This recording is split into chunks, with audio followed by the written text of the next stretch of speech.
We raised over like 13 million within, was it 3 months? This is kind of like, man, this is kind of secret sauce here. I'll hire somebody to come run an iPhone. I remember this little grandma, abuelita, just grabbed my arm. She's like, come with me. Ken's, my wife, was like, if money wasn't a thing, what would you do? I was like, oh, I'd film. Man, I mean, I'm 10 years in now, freelance. I didn't start shot listing for like a long time. Yeah, a skinny team is a good time, I think. Yeah. Like a simple core value of mine is just to be kind. I think that's like a pretty simple thing to do. The relationship I have with my kids is really special and I want to keep it that way, so.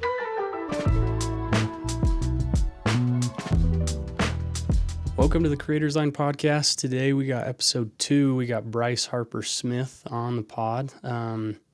Me and Bryce go back a few years, stoked on his work. Have always been super impressed with just what he can do and like the range of skills that this guy has. Really enjoyed our conversation. We talk a lot about his approach to client relation development, which I think he freaking nails. Like everyone that talks to Bryce or works with Bryce loves Bryce. So it's really cool to kind of hear his insights and how he approaches some of those relationships.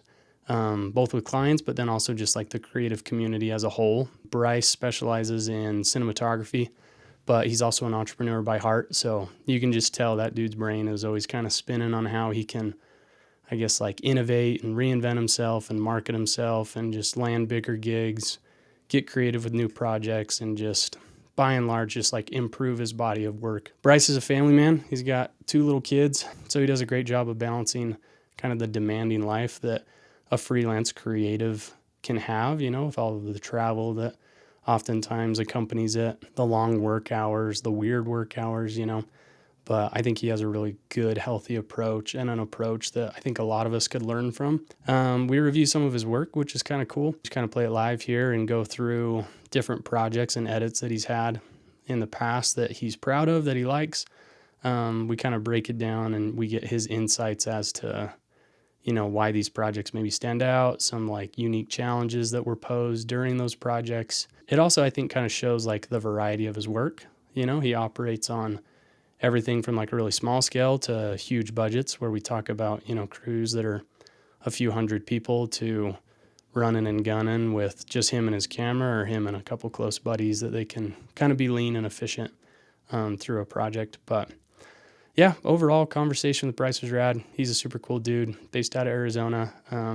Really great insight on just being a full-time creative and how to kind of make it work with your lifestyle. So hope you enjoy the episode. Let me know what you think below. And this is a conversation with Bryce Harper-Smith. Whenever I say, oh yeah, I know, whatever, Bryce Harper, talking to Bryce Harper, they're always like, the baseball player? I'm like, yeah, exactly. We're talking about cameras with Bryce Harper. Funny. I'm friends with somebody he grew up with. And Oh, really? yeah, I guess she accidentally has called him instead of me a few times, which is kind of fun. Interesting. Cool. No, dude, thanks for helping me out getting the podcast going. You're episode 2.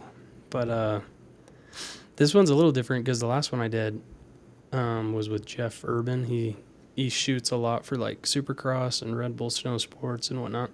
And I had actually like never met him. So Oh, really? yeah, like we did kind of take a moment to like get to know each other a bit, but you and I, it's not We've like, never met each other either. yeah, that's right. We'll start from ground zero, but When did we meet, no, by the way? When did we meet? When was that? I think, That was like well, a Fazari thing. we rubbed shoulders at Deer Valley. Oh, yeah. Like, what was that? 3 summers ago. Yeah, I was gonna say 3.5 years ago, maybe. You were with Branson. I think that was the first time I actually met you. But I would say the first like actual time I met you was the Wild Wyoming shoot, where you hit me up and was like, "Hey, these guys need a photographer."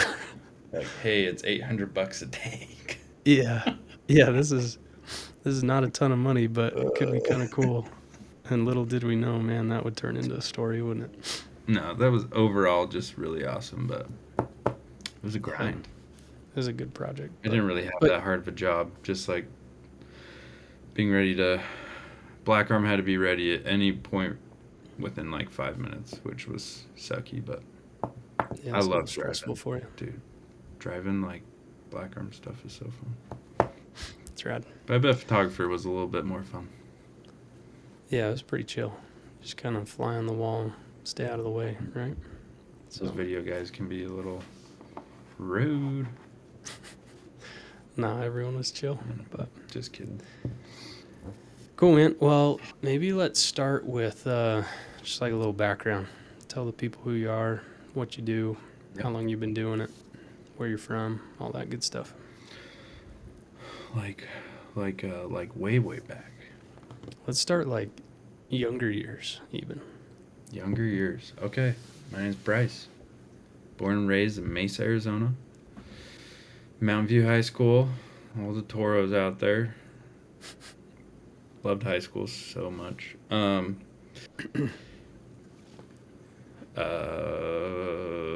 After that, I mean, what did I do after that? I went on a mission to Wisconsin. I then came home. So high school I was I loved filming things, just like capturing life, I guess, with my buddies. I've never even showed you that YouTube channel. I got almost 200 subscribers, dude. Actually, it might in be the glory more. days. Dude, I might have to fact check that real quick. Cause I have one that went viral of my buddy rock climbing and falling. Anyways, it doesn't even matter. I'm not even gonna tell you what the channel's name is. But yeah, just GoPro stuff. Cool. I got GoPro video of the week, GoPro video of the month. This was like Hero 1 days, so not that cool. Became like a GoPro ambassador. Was super fun. Didn't get anything for free or I don't know. Yeah, Anyways. you got to shoot stuff for free, though, right? What? You got to shoot stuff for free, though. Yeah, I got to shoot stuff for free. There you go. That's kind of shooting. No, and then went on my mission, came home. I was going in the medical field. I was a ortho tech, so did like traction, where like when people break their femurs, like you put this boot on and it runs a rope to a pulley and you put weights on it, it stretches the tendons and ligaments out and sets the bone in place. And it's usually old people, so it was so sad because they were in so much pain. Felt so bad. And then I did like trauma splinting and whatnot too, which was super cool. Anyways, I wanted to be an orthopedic surgeon or like going to prosthetics was like also I love that I like studying kinesiology, the study of movement. I just loved that. But I couldn't get in high past school? This is college. This is And then after. you're college Yeah. now. Okay. Post-mission college Post mission, couldn't get past math and it was pissing me off, so I quit. life. Okay, sick. Straight up, I was just like, I'm done with this. Like, it caused a lot of mental issues, I would say. Anyways, I had a really good job in the medical field. Trajectory was good, and then all of a sudden, got let go. It's like, what the heck? I was married at the time. Still married, by the way. Didn't mean it that way. Congrats. Yeah. So it was just like, a big shocker. Trying to, make money for your family. And Ken's, my wife, was like, if money wasn't a thing, if it wasn't an issue, what would you do? I was like, I'd film. So a buddy of mine hired me to sell car insurance only in Spanish, which I was absolutely terrible at Spanish. Still am pretty terrible at Spanish. And then weekends I was shooting weddings and learning, I feel like people bag on weddings, and I do too. But like, I can't think of, other than shooting for free, which I don't recommend, even though I did. So maybe I do recommend it. But like weddings are great to get like motion down, and at the time, it was like had the Devon Supertramp glide cam with the 1DX Mark II, or what was my first cam? A Panasonic G7, I think. And then I got a S2 with like just a 35 millimeter, so all I shot was 35, which is kind of cool. Like looking back on it, I'm like, man, because there are like DPs that do that, you know. It's kind of cool. It's my favorite focal length. If I had to pick one.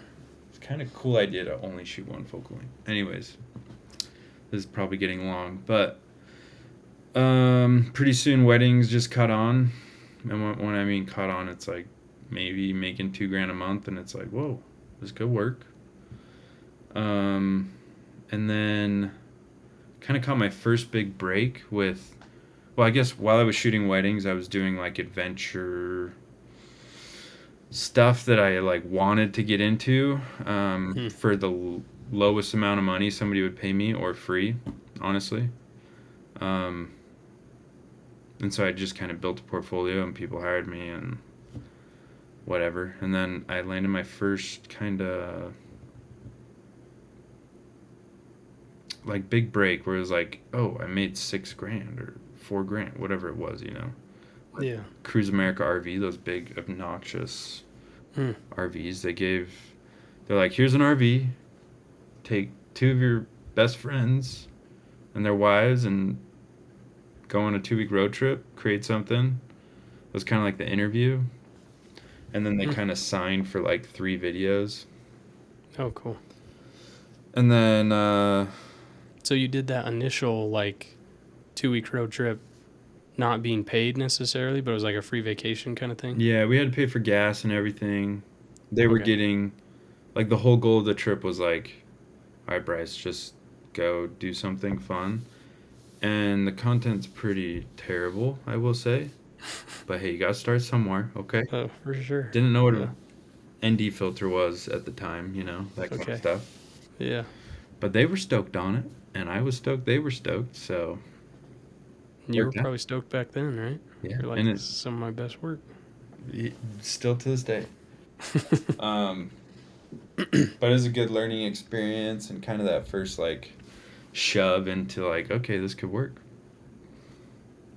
That's sweet. And then from there, just, I think my next client was, shout out, Jake Nakis from Arvo. You guys remember? You remember Arvo? He's the owner of Arvo. He's now at Space Station, I believe. Oh, okay. Cool. Jake Nakis introduced me to, I remember walking into his office. He was like giving me some watches to shoot or something. And he gave me, like, Wandered had come out with the Provoke like that month or something. And Jake had one, and I was looking, I was like, oh, this is so cool. And then he got the social media manager's eyes, Morgan Breckler, on me. And then I met Casey, you know. That whole snowball happened. Yeah. You know. What was Casey doing when he was there? Casey was... When you met him, I guess. Just what Casey does. Wears a lot of hats. A lot of hats. No, he's That doing makes sense. photo, branding, marketing, and also product design, I believe. Dang. Okay. Yeah. And this is Casey Landshaw, for those of you Lansau, that don't know Casey, but super talented photographer, entrepreneur, branding wizard. Like you said, he does a little bit of everything. So. Yep. Great dude. So the Cool. snowball kind of started there. And I mean, I'm 10 years in now, freelance. Dude, that's crazy. Yeah. Think about it, huh? Yeah. I mean, I did take... Full decade. Vivint Solar hired me for like... Oh, that's funny. And if Clark or Bruce is watching this, they're probably laughing too. A little short stint, huh? Yeah, I didn't laugh. I was like, oh, salary sick. Yeah, I'll make $70K a year. That sounds pretty dope. Yeah. And then I just found out real quick that that's not for me. Just corporate stuff. I think at heart I'm an entrepreneur who loves filmmaking, and I hate wasting time. And that was tough for me to just like clock in for 8 hours and clock out, you know. But How long did you do that? I think, dude, it might have been like 8 weeks kind of thing. Oh, wow. Okay. Yeah, it was. You're not even gonna say months. It might have been 3 months. I don't know. Okay. I gotcha. But, you know, it got us into like a nice condo in Lehigh, you know, like still driving a piece of crap Land Cruiser. You use that as leverage to get approval for all the money that you needed Exactly. in the short term. No, that's cool. When you say like you were doing weddings, but then doing more like adventure, outdoor lifestyle stuff on the side, what did some of those projects look like initially? Because I think for whatever reason, and maybe we could talk more about weddings too, because I'm similar. Like that just must be like really, I don't know, easy to grab projects in a sense, or like readily available.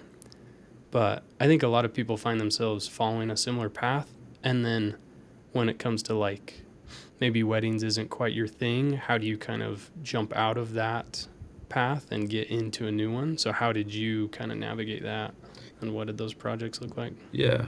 You know, like looking back at it, I think high-end weddings would be honestly pretty fun, you know, Oh yeah. especially if you have a second shooter.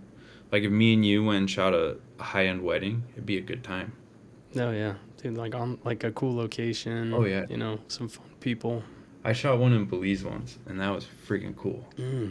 that's dope. Like they didn't wear shoes. I showed up in my swimsuit. It's the best. That's sick. Um, but how I kind of got out of weddings, or why I did. Well, yeah, you'd mentioned like while you were doing some of that, you were still kind of balancing, hey, let's go do this adventure cut or this basically like a little spec piece, right? That you're Yeah. just kind of passionate about. Yeah. Yeah, what did those look like? Anything from like mountain biking to like shooting. I mean, what did I? Well, like Arvo, for instance. He's like, dude, like do an Instagram takeover, go up AF Canyon. Here's my van, Mm. kind of stuff. Or oh, Ken's and I, my wife and I, we shot for a resort chain in Belize for free for stay as like a investment on my side to hopefully get into the resort community. Mm. I didn't really push it very hard. I should have, and I don't think resorts really do that much anymore, but it was Mm. epic, and it was a good like, oh, these guys, somebody trusted them enough to travel, you know. Yeah, yeah. Kind of another one of those like eye openers where you're like, dude, this could scale, right? I mean, we stayed at 5-star resorts, private chef, Dang. in bungalows over the ocean, and got to snorkel whenever we want with a. We had a private sailboat we could take out. I ran over a Wow. manatee on accident in the sailboat. Scared the heck out of me and Ken. Jeez. Because this massive bubble was like, and sharks. Anyways, good That's times. wild. I think early on, Ken's and I were just like, dude, let's milk this thing. Obviously, Yeah. perform for the clients, but like, we don't need a lot of money to survive right now. Let's just go have a good time. So we Yeah. kind of lived that up a lot. And that was That's during cool. like Sam Colder era, like travel videos, you know, Mm-hmm. That was like the cool thing to be putting out there. for sure, for sure, for sure. Makes sense. Cool. Yeah, no, I remember that era for sure. Sam Colder dropping bangers every other week. You're like, man, this dude travels the world. Just never being that good. He was so good. Yeah. Yeah, it was dope. But no, that's sweet. What do you feel like? Do you feel like weddings you learned the quickest? Because I think for me, that was probably like the steepest learning curve where I went from shooting like super casual family home video, like vacation esque stuff, kind of in that same vein of those travel videos we're talking about. Mm-hmm. And then you get, yeah, like your first paid gig, you're in a wedding. And then there's also the pressure of like a lot of those moments happen once. Mm-hmm. So you got to make sure like the settings that are going to like yield the best image in a sense. Yeah. And then you're also like stacking together a pretty long day most of the time, right? So there's like battery management, storage management. There's Heat management, like heat depending on where you're at. Yeah, cameras there's like back a then lot would of just overheat like crazy. for reals. But yeah, You turn it off in the shade. I think you put it in a good way. It's hectic. You only have one shot most of the time, or like a window of 2 minutes to shoot the grooms or whatever it is. So it enables you to learn how to be fast and just efficient. Hmm. I will say, yeah, movements. that I still use to this day on like a professional shoot, you know? It's like I'm gonna orbit somebody on a I'm not using a glide cam anymore, which glide cams low key are pretty dope, not gonna lie. I thought I was pretty good at those. I wish they'd come back. But um yeah, I think it just throws you in the trenches with the basics so that when you kind of lock in and you're on your first professional shoot, you know the basics really well when it really matters. I mean, in a wedding it matters, but you can get away with a few shutter crush moments and you know things that don't like the bride and groom aren't ever gonna know. You know. Yeah. I think it's one of those scenarios too where you're interacting with people that maybe aren't exposed to that level of quality when it comes to content too, right? So the expectation might be a little different. Like you're probably picking your shots apart way more than the bride or groom are. They're probably just stoked to like have those moments captured, and then it's pretty chill. But Yeah, and you're shooting mostly everything in 60 or 120, so you just have like so much footage at the end of the yeah, day. yeah, and your shot. I mean, you only need like half a second to work with, so Yeah. there's got to You be need something that in there, right? smiling face a few times in there and Yeah, the cake being thrown. yeah, Yeah, I mean, I honestly think about like, man, weddings could honestly be fun again. But I mean, I have some friends here that do a great job at weddings. yeah. It's fun to watch them succeed. Just a different Yeah, realm now, you know. for sure. I'm the same way. I maybe part of because I have a similar feeling, I guess, in regards to weddings. Like I did it, wasn't quite my thing. I respect the people that like can grind them out and have fun and be creative, right? But I think back then too, there was maybe a little bit more of like a cookie cutter format Yeah. that a wedding video fit. So then it was almost like my experience was I felt almost like bound by that, you know? Yeah. And it was hard to run into a bride and groom that were willing to like kind of roll the dice on like a creative vision. It was like, no, we just want what we've been seeing, and that is these like typical things. Like But to first your one on the point, temple pushing on a flower. yeah, You sneak in some fun dancing moments, and then it's boom, grooms slow motion walking. yeah, with all of the groomsmen throwing them in the Right. air and all sick stuff. But yeah, Uh, eventually, I don't know. You get a few in, yeah, I mean, for me, it was only a few, no, yeah, maybe like a dozen in. I appreciate the wedding video guys out there and women that it feels like they're a lot more creative than when I was doing it. So that's pretty Oh, yeah. cool. Yeah, I'm in the same boat. No, that's cool. So the You're progression of kind your of freezing, career. by the way. I don't know if that matters. Oh, okay. I think because I'm recording on my end, we should be good. Okay, cool. But yeah, you might see me get like blurry and choppy a little bit, but it should be I good. just want to double check. Yeah. Um, no, you just kind of laid out like progression of maybe the start of your career, right? Yeah. At what point in your career do you feel like you started to say no to gigs? And why were you saying no to certain things, whether it was, price or budget or maybe just not even like a good fit with client, like whatever that looked like? And how did saying no to some things benefit you? Or do you look back and do you say, man, I should have said yes to more? Like what are your thoughts on that? Honestly, I don't know if I've ever said no to a gig. Oh, really? Yeah, yeah. I have. There was this golf fashion high-end golf company that I'm bummed that we didn't actually land because it would to this day still be like a really great client, I think. But Hmm. um, what happened is they just like they wanted a lot of ethnicity and they wanted a shot in Utah, and we know that those two things don't really go together all that often.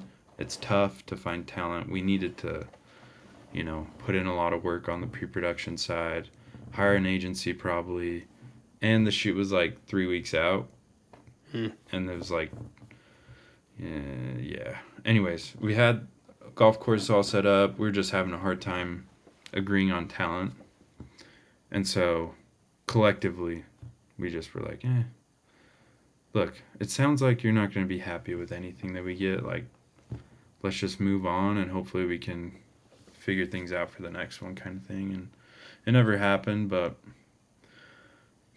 I mean, I've said no to a lot of weddings. Mm. So maybe with that golf brand, you just kind of sniffed out what could have been maybe a difficult client through the whole process. You just caught it in the pre-production stuff. Yeah, I feel like it's Okay. it's tough when you get those clients that are just never going to be happy, and you can kind of tell. I mean, I've had a few of those that I wish I probably would have said no to in hindsight. Hmm. Just because I mean, it takes time, right? And in the amount of time that they're actually stoked on it or somewhat stoked on it, for whatever reason, their initial plan didn't come to happen, you know.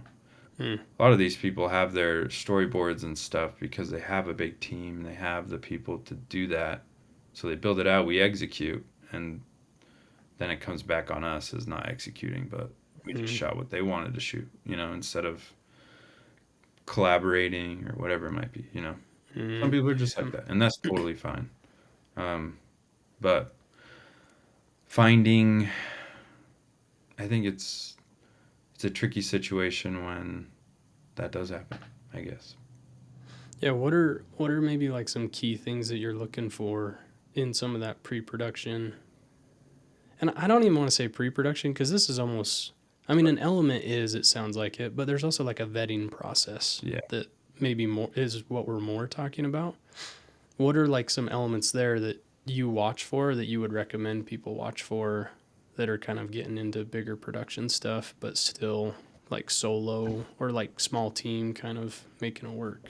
Yeah, I mean, in the end, they're spending the money, right? So you do have to respect that. And I definitely respect that 1000%.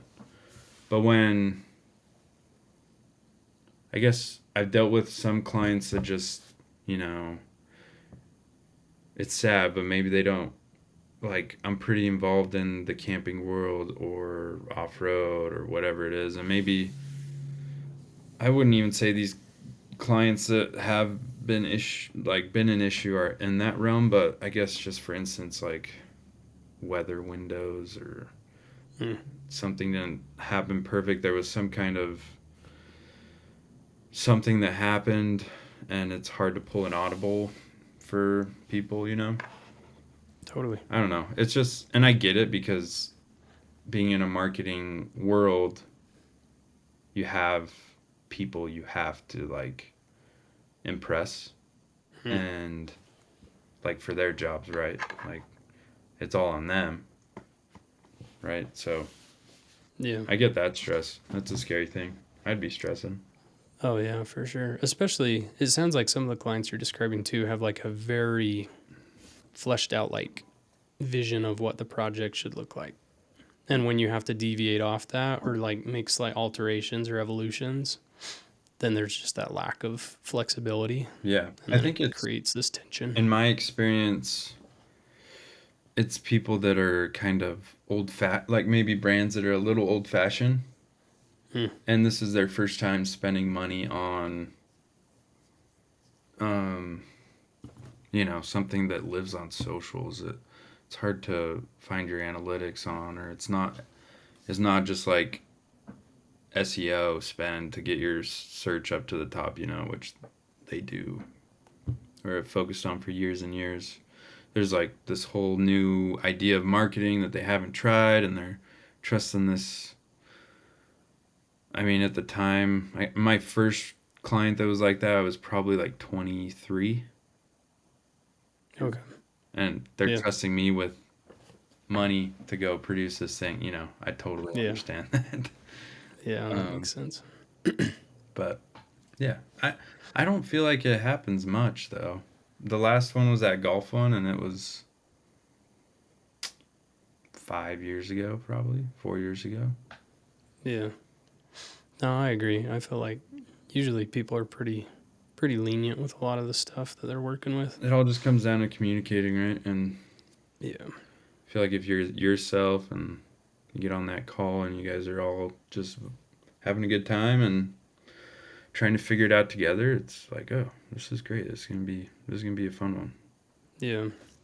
Yeah, and maybe to that point too, maybe we can segue into like how to make sure in the beginning stages that the project is a success rather than focusing on like some of the negative kind of like rare one-offs, right? Like personally, I feel like I've seen a huge difference between if I keep communications to email or if I get on a few like Zoom calls, or even like a phone call bare minimum, but ideally, going to lunch or something. But I think whenever you can get face to face, it sure knocks down a lot of barriers, and all of a sudden, like creative juices can start flowing. There's maybe a little bit And trust more. too. I feel like that's a Yeah. big trust thing too. When you get Yeah. a client on the phone, they could be in Washington State or somewhere, and get you're just yourself. You joke around a little bit. Maybe they're not in the best mood, but they figure out who you are. You figure out how they are, and understand a little bit of their creative direction. And maybe, I mean, one thing you can tell pretty quick if you kind of give a little bit of advice, maybe like, Mm. what if we did it, like some kind of, what if we did it this way or that way, and see how they react in a nice way. Obviously, I'm not like, yeah, your direction's lame as frick. No, Yeah. never. Yeah. Right, but I think understanding the level of collaboration your client wants is huge, and tailoring to that. But also, to be clear, I don't deal with the $100,000 budgets. Yeah. It's a little different beast, but Yeah. no, I think that's really good advice though. Like, don't force it, right? Don't insert a random opinion just to gauge them. But at the same time, if you do have like a valid piece of input, just I would just say like be really open to how they respond, and then you can kind of gauge a lot of the rest of the project probably off of that. Yeah, and validating their ideas too. Mm. Because they're coming to you with like hopefully somewhat of a concept and Yeah. being like, oh, that's cool, super cool. So yeah, I don't know. Yeah. No, that's smart. What other things like I've worked with a few clients that want to see maybe like really loose mood boards or maybe like some talent headshots that we're entertaining using. Some of the more tangible things have you found implementing those in, the vetting or the pre-production process that kind of like sets the rest of the shoot up for success? Yeah, for sure. I use Canva. I like Canva a lot. People don't, but I like it. Yeah. I just have my things that I've built out in there, and it's pretty plug and play at this point. Finding screen grabs or whatever for mood boards, and I think the initial call is great just to like figure out what people are looking for and the direction that they want to go, and then from there I'll jump into Canva and just kind of brain dump what they said and come up with some visuals that I really like that I would love to like make key visuals and hopefully and then send that over within the next day or two so that they're impressed that I'm actively thinking, and then let's get on another call and just dial this in. Or maybe they're like, okay, we're gonna make the shot list now, let's get on a call next week. I have time with my team. I'm like, oh great, let's do it. Yeah. So you'll kind of kick it off with general mood board vibe framing. Yeah. Where are you kind of like finding some of those assets? Like Vimeo, RIP, is that still a thing? I still use Vimeo, but I don't know if people actually do.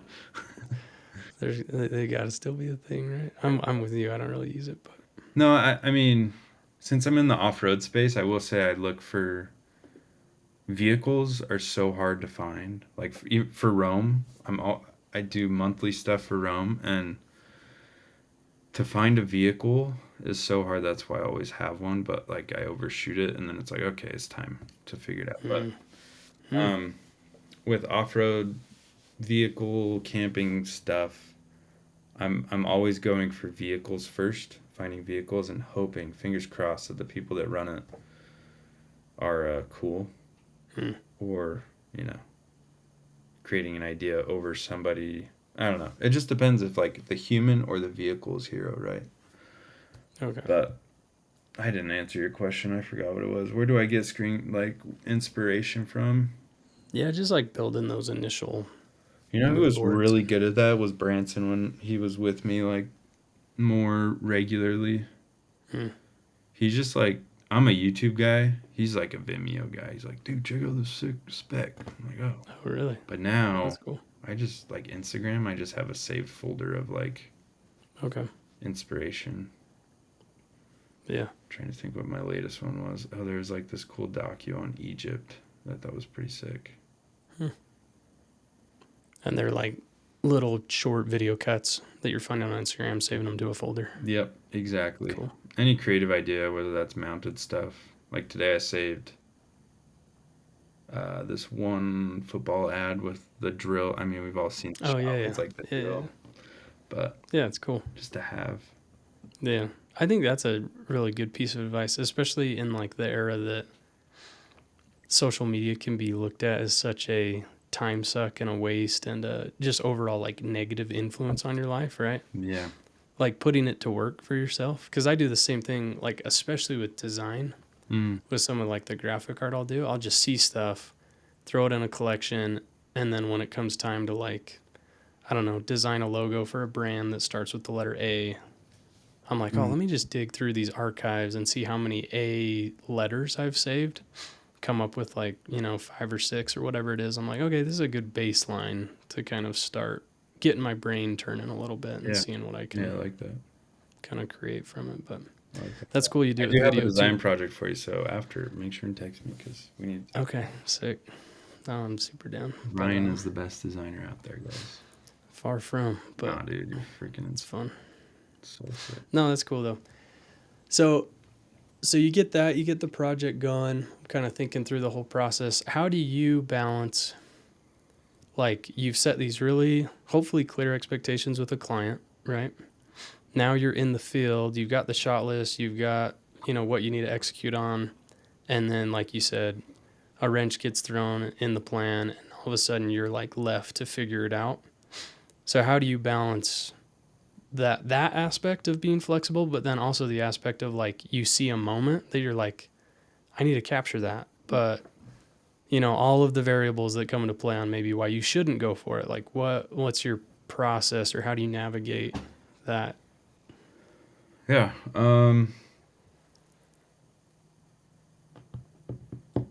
I think I kind of, how do I put this?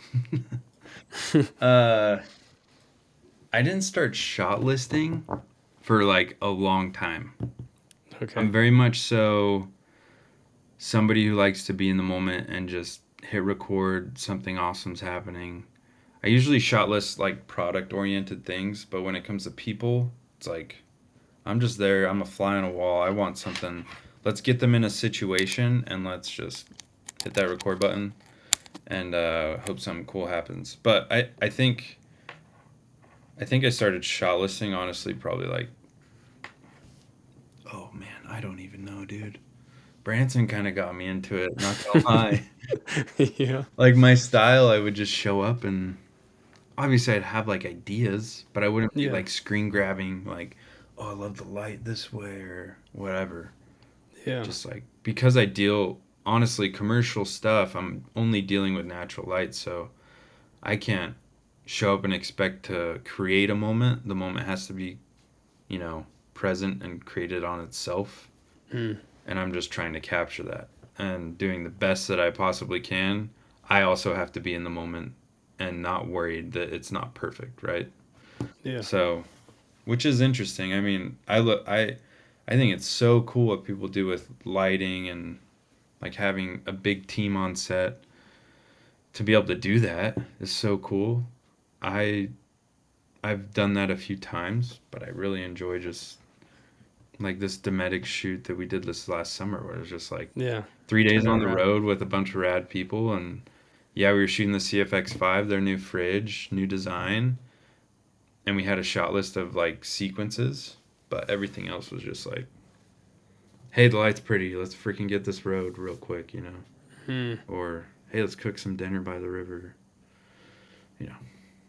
That's awesome. I think that's really cool because I think people's perspective is like the more likelihood that I'm gonna make it as far as turning this into a career, the more structure and the bigger the team needs to be and the more professional in a sense I need to like make my productions or be involved in a production that is professional. Yeah. But I think it's cool that you can take the approach that you have of like not forcing moments, just like being an observer and like literally just capturing them rather than this super sterile. Because oftentimes I think, depending on the talent that you're working with, that can be relayed through the finished project too. If everything feels too scripted, Yeah. to where you're getting people that maybe haven't spent a ton of time in front of a camera that are uncomfortable with very specific instructions. So I think that's a cool approach. For sure. It's cool that you've scaled it too, in a sense. So Yeah, it's kind of the vein I live in, right? Like, it's hard for me to be on Instagram and just scroll and see all these amazing things that people are shooting because I'm pretty stoked at where I'm at in life, Like, I mean, most days, some days, who cares? But uh, I feel like what like business I've created has allowed me a great lifestyle. I stress every single day, but hey, like I'm doing all right. oh You know? yeah, making it work. Yeah, and I would rather hang out with my talented friends than, a bunch of random people. But also I do love being on those bigger sets and learning from people and challenging myself.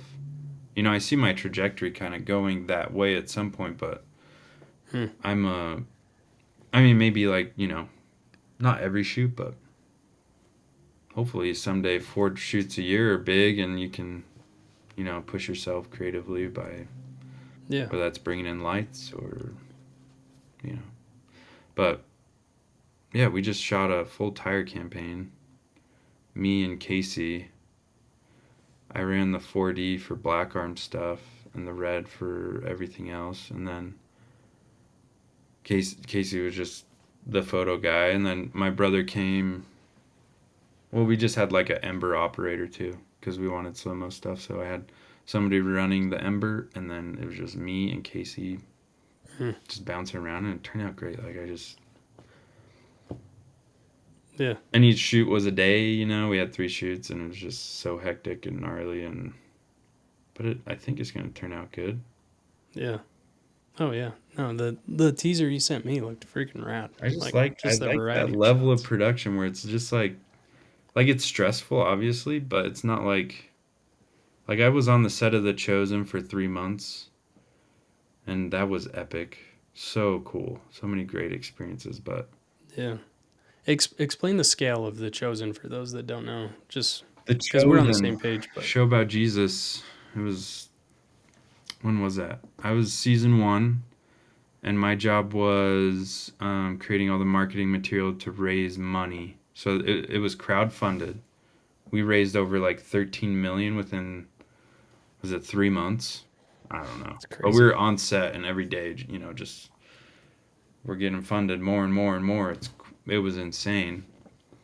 It's basically a Kickstarter for all these actors. Hmm. If you think about it. Like, I'm Yeah. sure they were getting paid, right? I think there was like 3 million raised when we ended up showing up on set or whatever, but which Okay. is plenty to probably pay people some. Um, but yeah, that was 10-hour days, union crews. So yeah, we just had hour break during the day, but you always shoot 10 hours. Or is it 8 hours? I don't remember. But even, yeah, so you have 10-hour blocks. No matter what time you start, you always work for 10 hours. So we'd have days during the day, and then we'd have our night shoots for like 2 weeks straight or whatever it was. Jeez. It was pretty wild. And it was so cool. Like, people are so good at their jobs. It's insane. The DP is so Hmm. talented. The, How many people on the crew? oh, a lot. A lot. Talking like few hundred? Like all together, Yeah, sorry. Voice is probably fading. probably like A couple 100, hundred people. 200. Wow. Yeah. Yeah, Yeah. it was awesome. It was Big, big time. it was super cool. It was gnarly because basically it was me and my brother got hired to just like shoot social content, and I was just trying to be a sponge and learn everything, right? Hmm. It was like film school in 3 months, but Yeah. it was hard because everybody's so busy and has their roles, and you don't step into other people's roles on set because that's a big no-no. Hmm. And you're just listening basically, but super cool. Yeah. No, I like that. I like seeing kind of your body of work because I think it's a good representation of, everyone starts out small, and then I think sometimes the idea is the bigger the set, the more success I'm finding, right? And I feel like you've worked up to really, really large sets, Yeah. and you've realized that they're cool, they're sick, right? I can learn a ton. There's elements that I'm sure you enjoy, but then you've almost tailored it back a little bit and said, this is the sweet spot though for me, Mm, and this is what works for my career. mm. And it doesn't necessarily need to follow this rubric of like, if I'm not working with an $80,000 camera, I haven't made it yet. It's like, dude, I can get creative with the FX3, like you've been saying for the last little bit, or shoot, I can make GoPros look cool if that's what is going to serve the project Dude, the best, you can right? make GoPros look cool. I bought the new Action 5 Pro, the DJI one. Okay, yeah. That was the Yeah. mounted stuff for the tire stuff. Oh, really? Yeah, dude. I did see that one shot that kind of gets like engulfed with the water, and I was like, okay, I wonder what they were Throw running. some NDs on there. It's still testing it out. Yeah.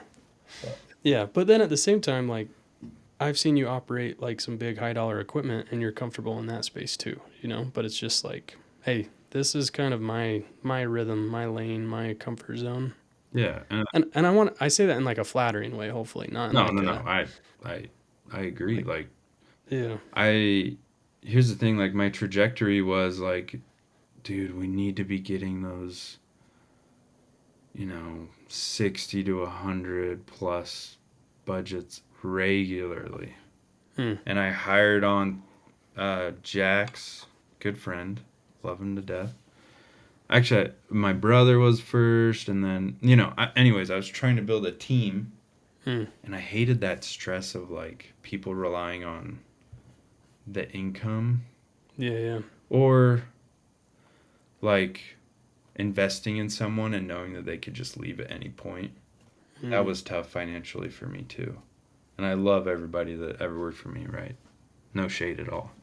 Yeah, yeah. But I just decided like I am so down to shoot this big stuff, Um, but I also love the 30 to 50,000 range. Like it's just like this nice little nugget of like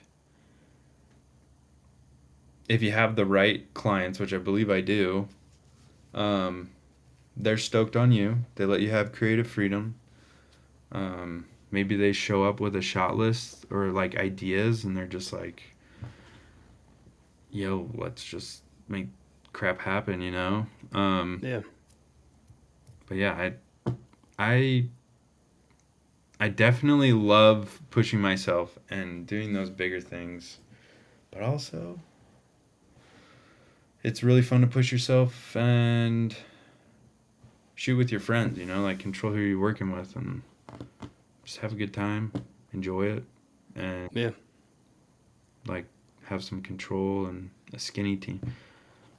Yeah, a skinny team is a good time. I think. Yeah. I don't know. Especially when you can like build the rapport, so it's not like new faces every time on a project. I think for me that's super hard to be able to like work efficiently and then also produce a really good result when it's like I'm trying to get to know you in between takes. It's like, 100%. I just don't know how you operate, so I don't want to, overstep or Yeah, or if you don't, maybe they're like BCAM and you don't really know how good they are or whatever, and you're kind of relying hmm, on their shot. But again, it's like, I don't really know. I don't yeah, want to be like rude. I'm not a yeah, super outgoing human, It's like, Yeah. I don't know. I'm the same way. I'm kind of, yeah, you know me, stick to I can myself a fake little it for a bit, few but days. yeah, it gets exhausting after a few days though. Like, oh, I need a vacation. Yeah, I need to crawl back into my dark hole by myself for I need an a few editing days. cave for like 3 months after that. Yeah, I've been too social for too long. No, that's funny. How I feel like you hit on an interesting point because, like, I think you gave the range 70 to 100, right? Big projects. And you're kind of like in that 30 to 50. How would you recommend someone go from, maybe they're stoked on like the last $2,000, $3,000, $5,000 job that they got? How, and I think sometimes in people's heads, that can be a huge jump where it's like, dude, did he just say 5 figures? Like I was stoked on the 4-figure gig that I just broke into a few months ago or whatever that looks like. Yeah, dude. I mean, I'll say Yeah. I still shoot, $2,000 projects. Yeah. You know that. Yeah. Yeah. But uh yeah, how do people break into that? I don't know. How do Because people you're push not up you're into I that? don't make that 30 grand. I don't think Yeah. people Yeah. realize that, right? When you have $30,000 budget, that's flights, that's hotels, that's gas, that's talent fees, that's that's separate, right? Um, Maybe you need some gear rental. Like I just spent $3,500 on gear rental for a 3-day shoot. Like that's a lot of money. Oh, I needed an assistant. There's another 3 grand. So that's right there. That's probably close to 10 grand of things that I gotta spend Expenses. on, Yeah. right? Yeah. So it goes quick, I will say, but like 3 days, make a bit of money, and then you spend quite a bit of time in the editing cave. But Hmm. Yeah. I also I just think. love like contracting people out when I need them. I love that instead of having just people to pay. I just want to pay people when I know I totally can. Yeah. I think that's an important part is like I think people hear those big numbers and they think basically the same scale that they've been operating at, but just a client that has like BOCO dollars, right? Hmm. But it's like the scope of the project changes dramatically. Like you named a ton of expenses that then needs to be kept in mind. But then I think another aspect is like deliverables, timelines, Yeah. and oftentimes those aren't just like 1-day shoots, 2-day shoots, right? Like those deliverables might last for a few weeks or whatever that looks like. Like I But had a campaign this summer that was, I think it would, they'll probably correct me here, but it was one 5 minute, 3 to 5 minute lifestyle film kind of thing. Then it was like 2 minute heroes. There was like a lot of product mixed with lifestyle kind of thing. And then it was, I believe, out the door, it was like 20 to 25 social cuts. wow, Yeah. Yeah, it was like around there. It might have been like 18. But still, okay, it was like all those had to go through frame and make sure that client was stoked on every single one of those. wow, You know, like yeah, it's a lot. Honestly, it's really hard to stay organized in projects when that's going on. I don't know how people yeah. do it, but That's like a different scale of a deliverable list that I think, yeah, to your point, just the organization's key. But yeah. so, are you putting that into like pitches? Like when you see projects come up or say someone hits you up, are you kind of tiering it out to like a good, better, best, where you're pitching people on like this grand scheme of content for months almost? Or is that something that, typically the client's coming to you asking for? What's Depends. that look like? It depends on client. Like this particular one, they really care about their socials. It's really Hmm. important to them. So they they wanted to be sure that they had, plenty of socials to post for the next I don't even know when the last time they used it, but it doesn't seem like they've used all of them quite yet. Okay. And Still even chipping away then, on on set, this is kind of like me. This is kind of secret sauce here. it. If it's Um, too secret, don't feel like you have to share. no, But no, no. I'm totally okay. There's enough. There's enough people out there that hire. It's not over. yeah. It is oversaturated, but everybody's got opportunity. Yeah. Um, I'll hire somebody to come run an iPhone on these Hmm. shoots so that people have iPhone footage for reels, dude. Like it's Yeah. like people need that sadly. So it's like, okay, let's fill that need. Add that to the budget and let's roll with it. I'll invite Yeah. another friend that knows how to shoot on an iPhone. Yeah. And Which hopefully everyone has a few of those, right? all the comments, all the 100,000s comments being like, dude, I'll come next time. Yeah, exactly. I'm just kidding. How No, many that's followers you awesome. got? Like at least 200,000. Oh yeah. I think we're right around there. Just got my silver YouTube plaque in the mail the other day, I think. Is that a rug in the background, by the way? What is that?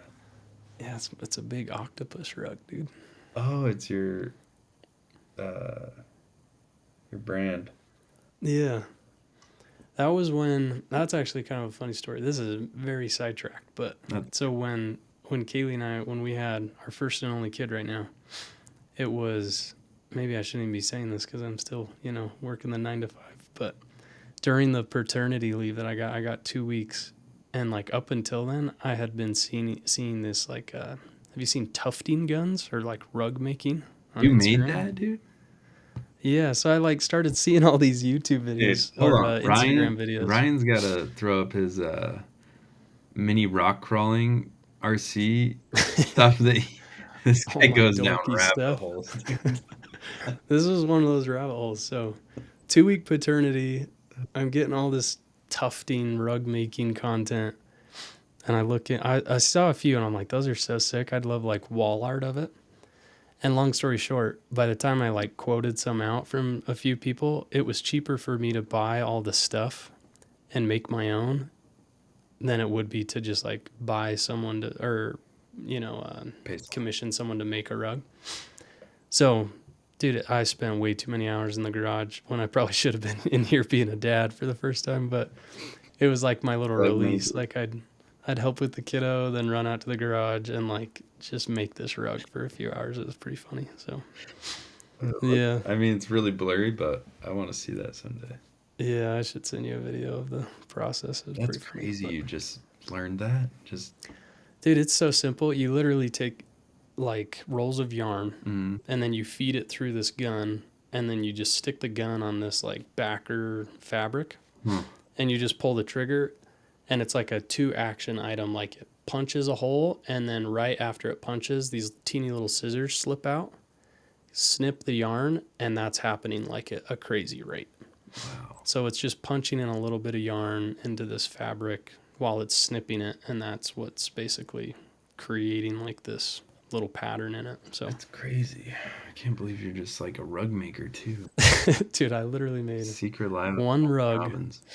I still have the frame in my garage. My wife is like, we got to get rid of this thing. It's been a year and a half. And I'm like, I might make another one day. I don't know, but it's demanding on the time. So it's kind of funny. But no, anyways, back to what we were saying. But no, I think that's good advice. I think explaining to people the scale of what these bigger projects look like. And then I think that inspires some people to like start pitching bigger, like you can't just say, I'll give you that 3 minute edit, but I know 6 months ago it was worth 2,500 and now it's worth 15. It's like, no, you got to up the deliverables and make sure the value's associated there. But especially when you're figuring it out, obviously there's a whole scale and spectrum of creatives and what they can charge and, deliverables. But There's I think that's like an actionable way to scale. activate yourself more. Yeah, I agree. Yeah. There's just so many platforms that, depending on what kind of clients you're going after, right? You kind of have to dig and, like, for instance, a client of mine, let's say Cruise America, their socials aren't really you know, what I would produce, right? So they're probably not gonna really care for that item attached to the budget, right? Yeah. So you just Yeah. got to look at your clients or potential clients and kind of dig around and see how you can help. Yeah. That's a good point too. You can't just box up the same stuff and send it to everybody, right? Well, Like, it's kind of proof if they know how to use it or not. So if they don't know how to use it, they're not going to know the value of it. yeah. Yeah. Well, that was one thing too that I saw a lot more once I started working at Ari. Is it? I almost felt like I got tossed on the other side of the curtain in a sense, where prior to that I was full time freelance, pitching brands on random stuff, right? Not random, but like trying to get more work. Mm. And then, full time gig kicks up, and all of a sudden I'm like receiving these inbound requests. And it was really apparent to me to where you could just see, like, okay, this guy's just looking for a freebie, this or that, or this message he sent to 50 other, random brands. But then Right. every now and then you'd get one that came in. I remember actually, dude, maybe that was the first time I interacted with you was, I think it was like the Harkin Films pitch to Fazari back then of like, hey, what you did. Really? Do you remember ever sending something like that Like in? when I I wanted just an barely remembered e-bike it. or something? What was that? Like when I wanted an e-bike? No, it was like, Oh, this was a man, long time ago. yeah, I started 2019. I bet you sent that in like 2021 or something. Huh. Because I remember seeing it and thinking, dang, this is like really good stuff. You had like a full like PDF little pitch deck you had put together of past work and then kind of what you had envisioned for what you could do for Fazari. I'm curious if I could find it. I bet I could. Yeah, I'll have to do some digging, but anyways, I think that's just an important aspect to point out is like know your brands, because as soon as inbound requests like that came in, Oh, dude. all of a sudden it was like top of the list because I'm like, okay, this dude actually opened our website, which you'd think would be the bare minimum, but he's naming our products by name. He's not just calling them all bikes. Mhm. Like there was all these little details Not. that you can It just doesn't feel tell. copy and pasted. Yeah, you're like, okay, this dude did his research. But it's Maybe funny, we have the like being budget, maybe on not, but the inbox side, like receiving those, because I'll get them for Rome sometimes, yeah, or yeah, Casey will, right? yeah.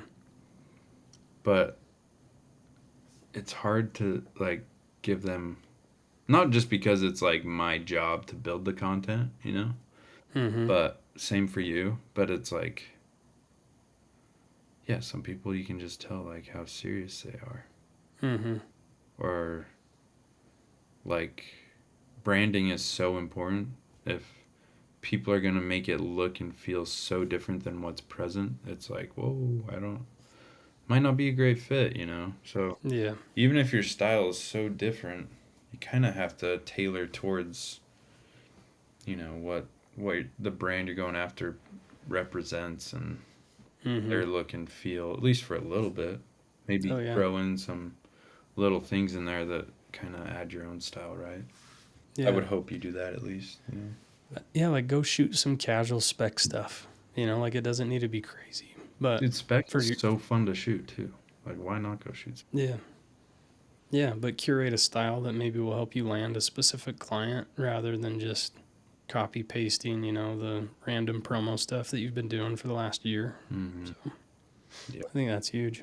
But Yeah, or like sending like a talking head video to an adventure company may not be like your best. Like, just go out and film your buddy's truck, come mm-hmm. up with some like previs stuff. Yeah. Yeah, I feel like my brother. Have you met Cody? He's getting into videography. It's Cody who we've mountain biked with. Yeah, yeah. Yeah. Well, yeah. I couldn't remember if I had introduced you to him or not. But okay, so we had gone riding before. Did I tell you he's like full gung ho?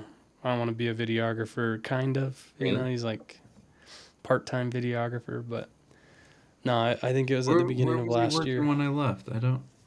He was selling insurance, Okay. so he's still doing that.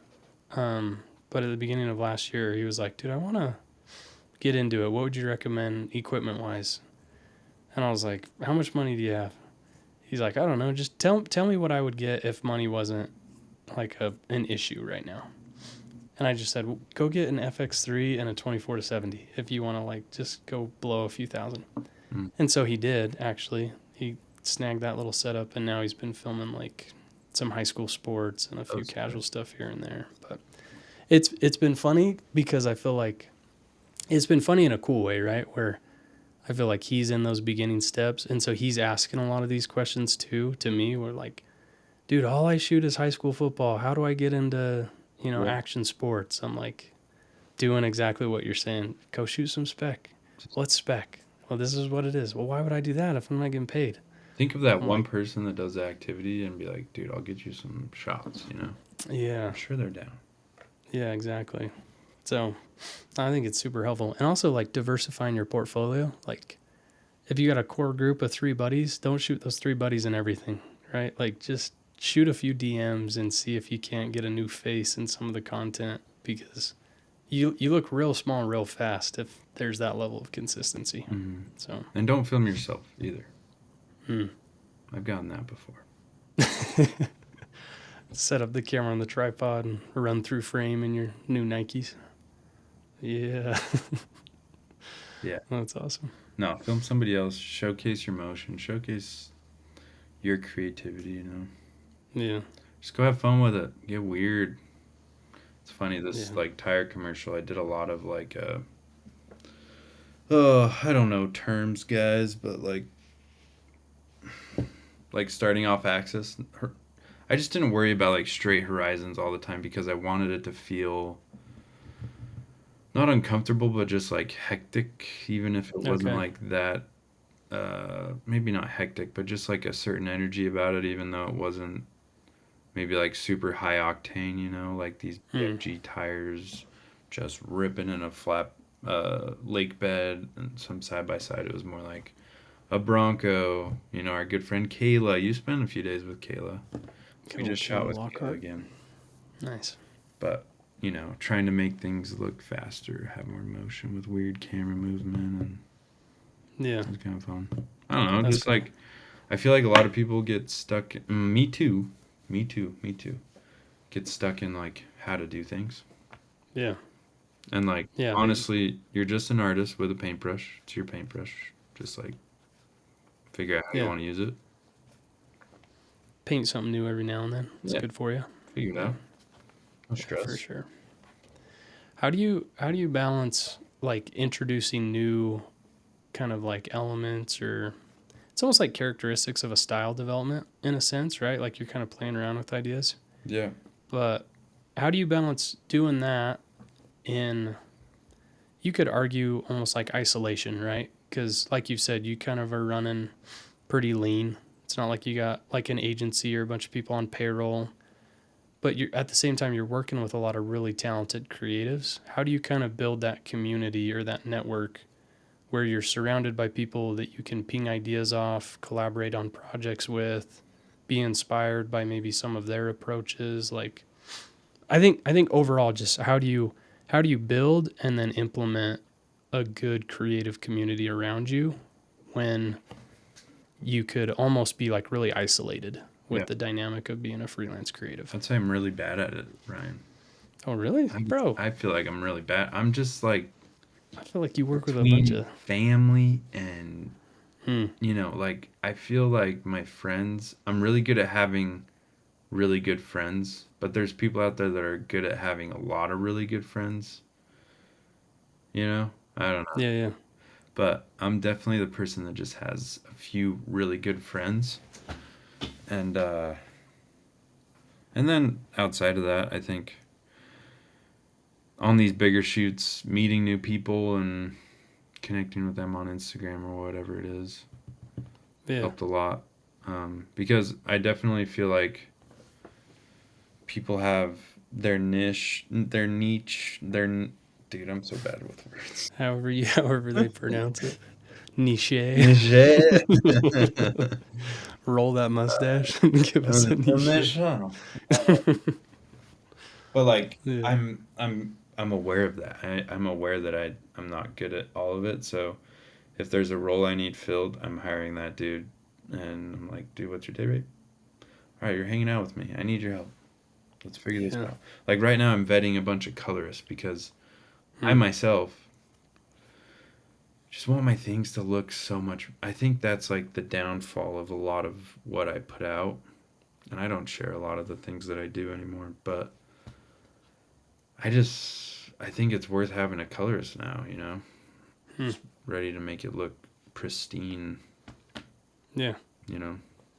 I think that's a good part that I think I struggle with, where I think you get these creatives that maybe are a little more well-rounded, and then they get these projects that come in and there's this tendency, I know I have it, to like hoard the money, Mm. right? Oh yeah. Maybe it's like a lean budget and you're like, dude, I can do it all, right? Because I've done it all, and maybe it's not as good as it could be. I could edit it in Yeah. 3 hours if I know my plan.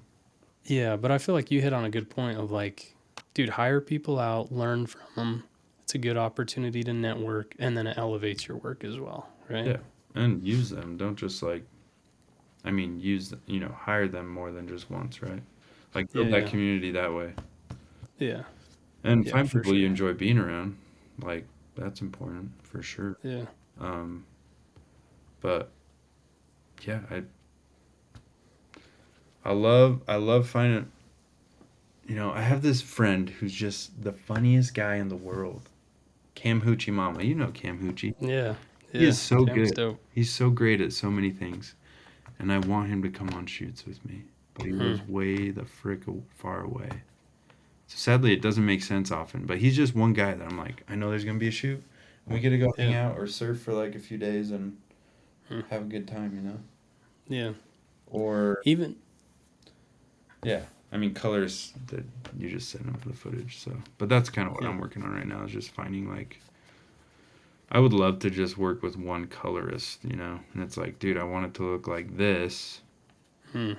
I found a guy here in Arizona that I really enjoy he has very good color theory, like he's Hmm. really Like the science seems of like it. he's got the backbone and I would love to just send him work. Yeah, that's awesome. Here's a funny thing though. I'm an idiot and the 4D I just got it, right? I got the Yeah, 8K one and I didn't really know that DaVinci hates ProRes yeah. I or saw your ProRes story on RAW. that. ProRes RAW. Yeah, So I was like, oh, I'll shoot ProRes RAW. I got, 2 terabytes of memory. This will be great. I'm never shooting in that stupid format again, dude. What's the point? yeah, Like, I don't get any more. No one's gonna notice. Like, it's. yeah. Anyways, I did one shoot in ProRes RAW Interesting. because I You get a love little more DaVinci now, dude. I love it so much. fully in, Totally. fully in. Good. I feel like Da Vinci's the way, but that might just be me. Hopefully, So, Premiere catches up someday. But now that yeah, like shortcuts are dialed in with DaVinci, it's just. I'm still trying to figure crazy. out like speed ramping and zoom transitions and whips and stuff, because I do those Hmm. a lot. Yeah. Big Sam Coulter guy.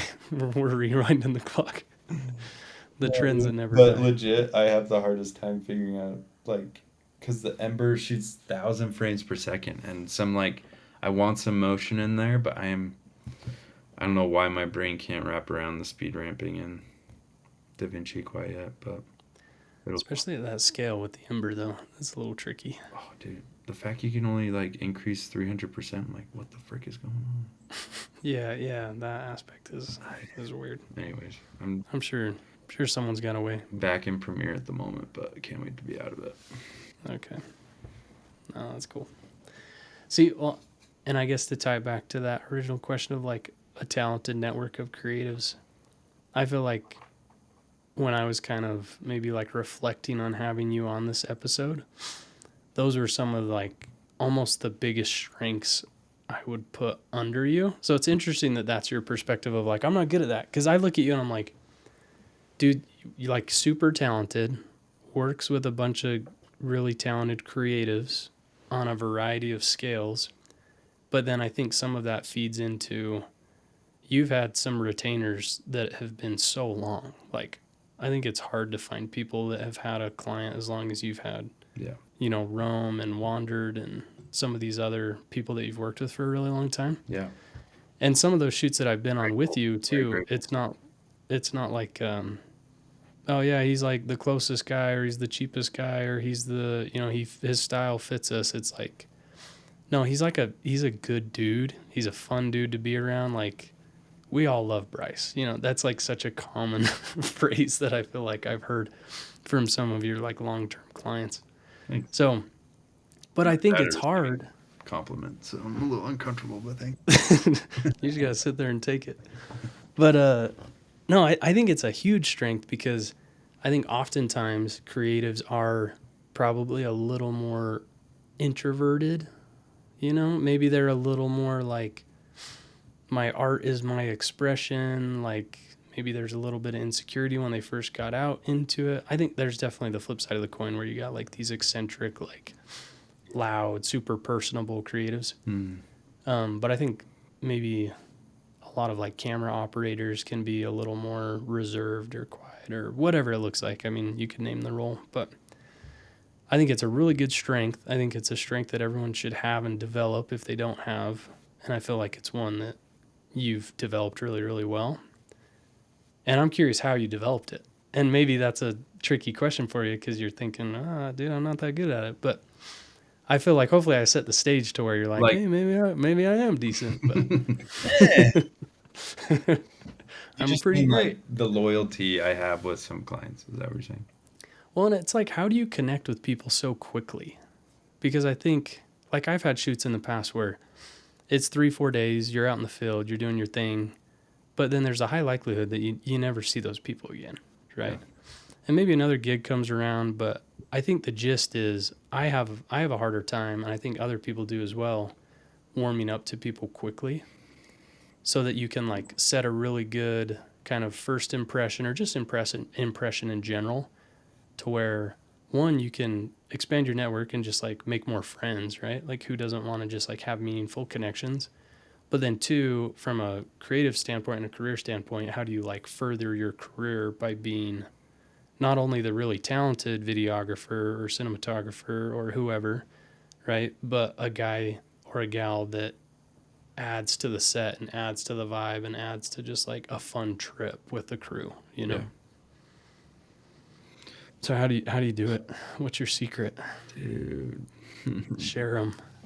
Dude, Share them for us awkward introverts. Dude, I don't know, honestly. I want to say, like, a simple core value of mine that I have failed at 100%, own up to that, is just to be kind. I think that's like a pretty simple thing to do. And even if you have a strong opinion about something that goes against what they're saying or your client's saying, whatever, like, you can figure it out in a kind way, in a professional way, right? But I don't know. I don't. It's funny you say all those things, because like thank you. Yeah. But like, I guess with Rome, just showing up, being there, like when they need something. All right, let's freaking do it. Like this week, this week starts a big campaign for the rugged cases. Like, we need new rugged case stuff, so it's like, all right, let's just get it moving. Bryce knows what we want to look like and all that. But yeah, be reliable. Do what you say you're reliable gonna and do. trust, and like, I'm so grateful for Rome. It's crazy, dude. They've been. Let's see. So when I was, this is funny. When I was at Vivint, I was messaging people, dude. I was like, "Get me the frick out of here! Just got a During this short 8-week span. Oh, dude, I need out of here." Keyboard warrior. Is my first. Like, I just had released my first show reel kind of thing. Okay. So I sent it to the owner. They had like 2,000 followers on Instagram, maybe. And I was like, "Oh, I got a 80 series Land Cruiser. Would love a tent and blah, blah, blah, blah." Yeah. Nick called me at the time. He was working at KC Highlights. He's like, "Dude, I'm flying you out. I love the video. I'm flying you out here. We're going to go shoot in California." I was like, "Oh, sick, dude." So Nick is the owner of Rome. Nick is the owner of Rome, yeah. Okay. And he was working at, I didn't realize he worked at Casey Lights. That's Yeah, dope. lead designer there. Hmm. Yeah, yeah, he was at Casey Highlights for a long time. Cool. Started Rome as like a side hustle, and I mean, look at it now; it's pretty insane. Yeah. But Blew proof to up. the pudding, you just need like a really good team. You need good people around you that are willing to work, and Yeah. like I truly believe anything's possible with that formulation, that Heck yeah. formula. There's the word. It's like Formulaic equation. Yeah. 7 o'clock. No, but yeah, Science I guy. flew out to L.A. We drove up to I'm gonna butcher it, but it's like Santa Ynez or something like that. Alabama. I don't think it's like Alabama Hills. I don't know. It was beautiful. We got Okay. rained out so bad, Hmm. but me and Nick just really got along.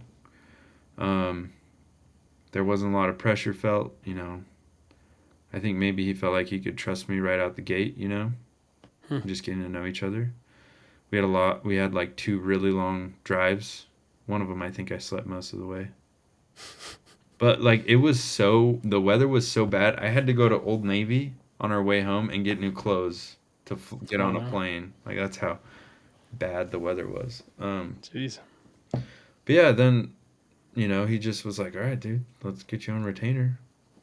Hmm. And yeah, I just started. It kind of was like the perfect time as well. We didn't have kids. I could go anywhere I wanted, any point of time, and just shoot for Rome and meet up with people. And I mean, that was when was that? 6 years ago? I don't know, my math might be wrong. But as Rome kind of started to actually make good money, I was like, dude, you gotta get Casey on board. Like, he's the best marketing dude I know. Hmm. He's a freaking marketing superhero. So Casey got on board. He runs the marketing at Rome. Also has uh, not a full time, but also kind of full time. I don't know. Yeah. Yeah. He's doing a good job balancing kind of both worlds, Yeah, right? he kills it. He does great. And I don't think there's anybody else that could do as good as him at the job, right? Yeah. But no, like super shout out to Nick, man. Like he really, I'm just crazy grateful for it because as time goes on, the relationship just gets better and better, and we're cruising, and Rome's in a good spot, and Yeah. it's a cool brand. Like it's fun to be a part of, and I think for a while, mixed with my own personal uh, issues going on, I had a couple hard years in there, but Nick has always supported me, and it's just crazy. Yeah. Crazy. That's wild. Especially like that. Because, so it's been about, you said six years with Rome Yeah, 6 years. on retainer. Yeah. That's pretty wild. And then probably a similar length with Wandered Uh, or longer. Wandered isn't a retainer. It's just Okay. like once a year. I don't Okay. They're know just like since a I moved. consistent client. Yeah, and I love the Copes. Copes are, my favorite shoot ever to this day is um, the Veer. I think it was. I think they changed the name of it. They discontinued the bag, but it was my first Kickstarter with them. We went to Mexico City for Dia de Hmm. los Muertos, and it was That's the cool. freaking coolest culture, just rich 4 days I've ever had, Yeah. and it was just oh my gosh, dude! Like we were going to the Frenda. I think it was like our first night, and we're just like 5 white dudes in this sea. I'm talking hundreds of thousands of people flocking to the historic district of Mexico City where the Frendas are. Hmm. All the stuff's going on that night, right? And we're like probably 2 feet above everybody. So we're just like you see us waddling down the street, and you have no room to move. Like, people Okay. are on light posts, like climbing Oh, light wow. posts, and it's crazy. And I got separated. I remember this little grandma, abuelita, just grabbed my arm. She's like, "Come with me," and she's like, just takes me out to my group again. Oh, It really? was That's so funny, dude. But yeah, kidnaps you. No, oh, just dude, kidding. Wandered's great though. You know, they kind That's of cool. kickstarted the whole thing. So Yeah. No, I think you summed it up well there. Like, and that's probably what I feel like most people that interact with you pick up pretty quickly is like you're a genuine dude and you're consistent. You know, like when you say what up to Bryce or when you're on set with Bryce, you know he's not going to have some crazy high, he's not going to have some crazy low. Like he's going to be a consistent dude that you can count on, that you can rely on, and that's going to deliver what he says is going to deliver. And I think if you can check those boxes off as an individual, you'll probably find the clients that respect it, and then you'll have more work with those individuals because it's just a good fit. I think people like doing work with people that they connect with in that sense, you know, that share values. I think it's cool when a brand, you know, sticks with people too. Yeah. I think that's pretty dope of them. For sure.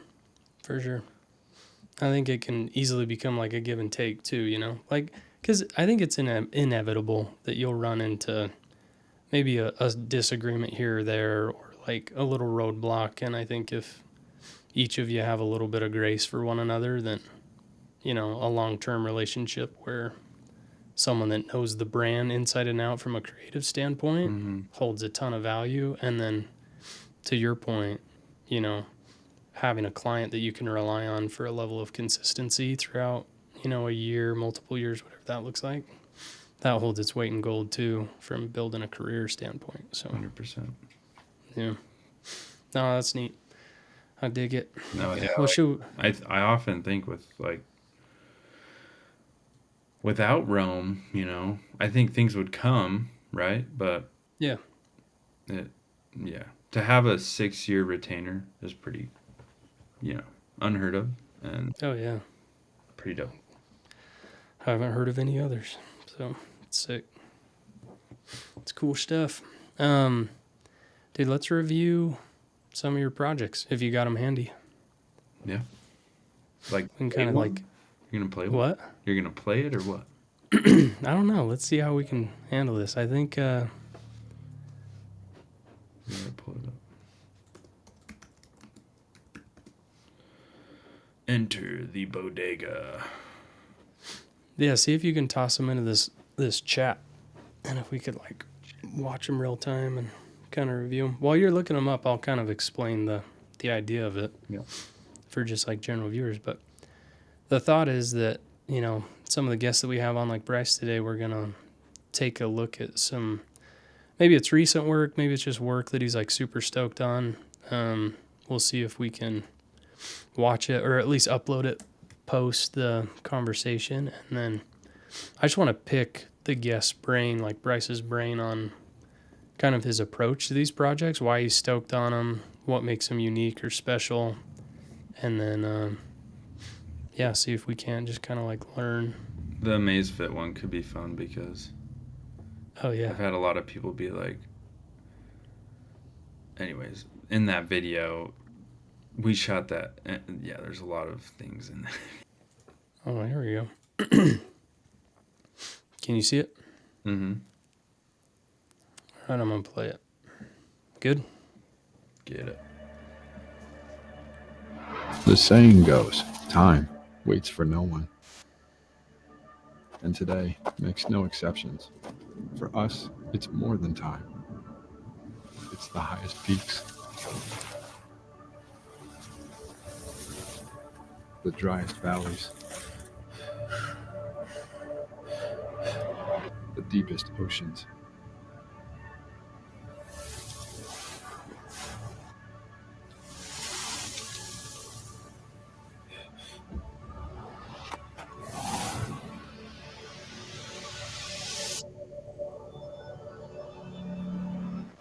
Brave your adventure with the all-new T-Rex Ultra by Amazfit.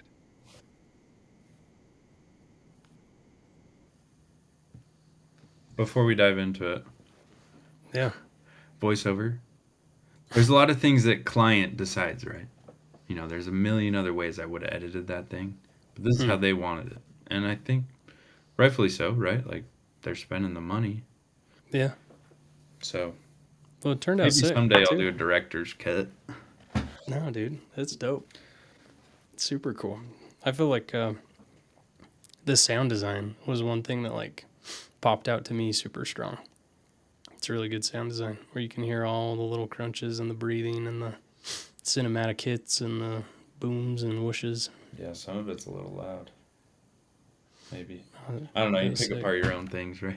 Yeah. The more you watch them, the more you hate them. Yeah, especially the older the work. But Yeah. I mean, that was yeah, what, 2 years ago. Yeah, this is actually kind of a funny project I know too, it is. because they reached out to me as well, right? And this was before we knew each other. Yeah, So yeah. here I am thinking, I'm like, dude, this is a big client for me out of nowhere. I know, dude. And I feel bad we didn't even have you come, man. well, we didn't even know each other, so it's no big deal. And we didn't really know that we were. What's funny is they only wanted photo. And then I pitched them like, hey, let's Yeah. do video. And they're like, oh, okay. You guys can do that? Here's the story. Yeah. They reached out. They needed Yeah. deliverables by January 30th. They reached out like January 3rd. We're in the winter of freaking Utah, right? Mm-hmm. And I mean, there's a couple layers to this video.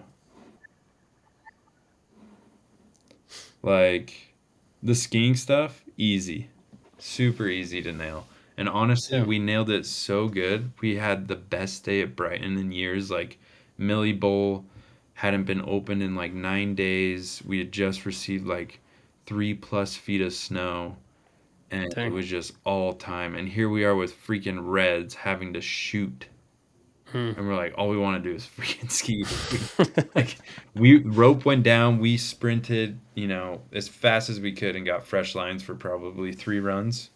Wow. And just, dude, it was blower powder day. That's Like, dope. insane. I've never, ever. I didn't get very many good turns because I had a backpack that I couldn't, like, move my head that I was wearing. Yeah. Just limping down the hill. But no, a little backstory. It's funny because, yeah, this project I was not on, obviously, but I just get this random email from, what is it, Amazfit? Is that how you pronounce it? Yeah, Mazefit, but it was like what's their it's like a U-Palm, I don't know. Yeah, Some, something weird. Chinese. When I got the email, I was like, am I being scammed right now? Right. That's kind of what I felt too. And then they're like, let's get Yeah. on a call. I'm like, oh, Yeah. And I never made it to the call. poor guy. But yeah, got the email. They're like, this is what we're after. And I'm like racking my brain because I think I was in the same boat as you. I'm like, how the freak am I going to figure this out? I think I even hit up like Nathan McBride. I was like, dude, you're always traveling. He's like, yeah, I'm in like Galapagos Islands. I'm like, maybe I could ship him a watch. I don't know, like getting way ahead of myself. And then I just asked him outright. I was like, what's your budget? And they told me, I can't remember the number, but I remember 40? It was like up there. Yeah, it was a number to where, especially at the level that I had been operating at, I was Yeah. like, I'll make that happen, like even if I gotta like sink some cash. And then they're like, yeah, sounds good. We're just like getting quotes from a bunch of people, seeing how feasible it is. I'm like, yeah, well, count me in. And then I think they said something like, well, we ended up going a different direction. I'm like, no worries, that's a bummer. And then I saw your story at like the scuba diving segment. I'm like, I think I DM'd you. I was like, dude, is this Amazfit watches? You're like, yeah, how'd you know? I'm like, those suckers hit me up. But no, I was stoked for you. I'm stoked that it went to you, right? And it wasn't like some rando. And then I saw the project after, and I was like, oh, dude, you did way better than I could have. But yeah, talk through more of the project and why it was sweet. It was crazy. Blower day at Brighton. We had a month to shoot. They wanted trail running, snowboarding, skiing, but like it to feel backcountry, and then free diving. We're like, what? Okay, well, 2 of those I think we could most definitely do, but free diving. Yeah. Then I hit up the Great Salt Lake isn't gonna kick. Yeah. Isn't gonna do the job. Like, anybody got a swimming pool? We can throw some like fake coral reef in or something. Anyways, Smart. I was like, oh, we could hit up the Crater. Isn't that what it's called? The Crater? Yeah. I was like, I bet they rent that out.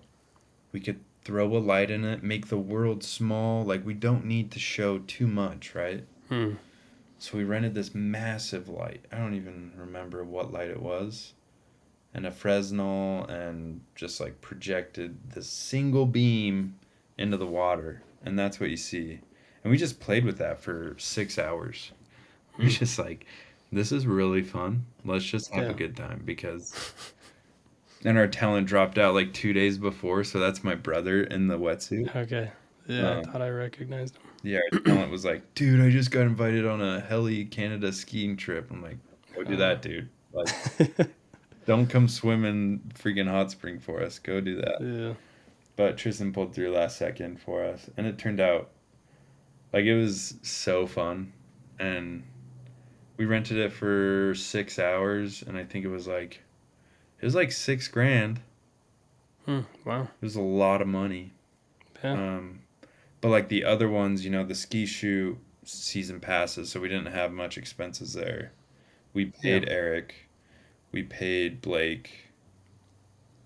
Talent. Right. Yeah. Gas, you know, to get to Caneville. But then and then I paid, so all the watch stuff, we had they're actually face replacements, full replacements. So the watch isn't on in the video. We had a graphics guy go back and add those in. Yeah. That turned out super clean too, by the way. Like, crisp display. I think that was one of those things that some people that maybe weren't aware of that type of process were like, how the heck did that happen? Even the water shots, dude, he just had crazy, honestly. And Josh did that 7/10, if you know. Yeah. He did that for me and really honestly killed it. Such a good job. That's cool. Trying to think what other is, you know, Snorri Cam was fun. Did some cool stuff with that. Skiing with a Snorri Cam. Eric loved it. He was like, "When's our next Snorri Cam shoot?" Yeah, that's a joke that's lasted years, because I've worked with Eric on mountain bike stuff, and the legend of the Snorri Cam comes up every now and then. That's awesome. But yeah, it was a good shoot, you know, and it was fun, and somehow we got it. I thought for sure we would get more from them. I was just gonna ask that if it kind of spurred up more. We almost did something in Costa Rica like last year with them. Okay. Funny, I ended up just giving that watch to like my buddy Jorge that has a surf shop in the little town we stay in Costa Rica. I was just there, you know, like 3 months ago, and he was wearing it like every day. It was awesome. Nice. But yeah, the shoot was cool. Again, skinny crew. Yeah. I think with this kind of like fast-paced stuff, you count on the sun and bring a bounce or a scrim if you need it. But like, I just can't believe we pulled off the freaking free diving in Utah in January. Just like, for reals. And Tristan had like heat exhaustion after, because he was in a hot spring in a 4 mil. Oh yeah. And jeez, sweating. So, I didn't think about that. And smoked them in the hot spring. And then holding your breath and whatnot. But we had to rent like water housings too. That was all shot on. I rented the camera from Red Finch. I don't think you're allowed to. They probably don't care, but threw it in a water housing and hope for the best kind of thing. Go underwater with it. It's just like a 70 to 200 and sorry, not 70, 24 to 70. That's sick. Yeah, that's a cool project. That's one of those cool ones you can kind of, I think, hang your cap on to say, we got her done, you know? Yeah, and there's like that shot of Tristan diving, and it does look like he's like by a reef, which I thought was kind of cool. Yeah. Coloring this one was really hard, if I remember right. They just wanted like, they were very picky on colors, which was interesting, but. Yeah. Yeah, it turned out cool though. That one was really fun. I really enjoyed that one. Another one. Yeah, shoot it over and we'll play it next.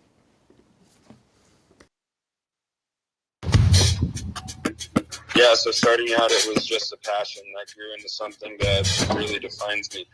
I wanted more, and more.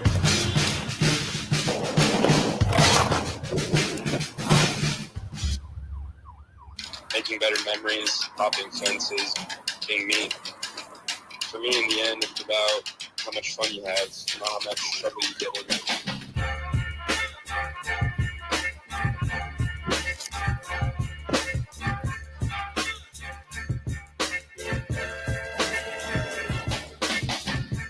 I guess it's just another way to embrace failure. Oh, it's fun. Sick. Was that your voice? It The was voiceover? We didn't I have hadn't budget, picked up on dude. that before. I used all my Red Finch points and used my own voice for the voiceover. That's dope. Yeah. Yeah, no, that one's fun. It's actually like a lot of it's on Film Supply. And Film Supply is dope, by the way. That's another great source of income for filmmakers if you can get in with them. Yeah. Or a stock site, but Yeah. yeah, Spec is just always a good time to flex the muscles a little bit and just have fun with it. You know? Yeah. Yeah. So that was full spec, did it for Stance, or the idea of Stance, right? And what were maybe like some elements in that project that you were trying to do, like, or like focus on, maybe is a better way to put it.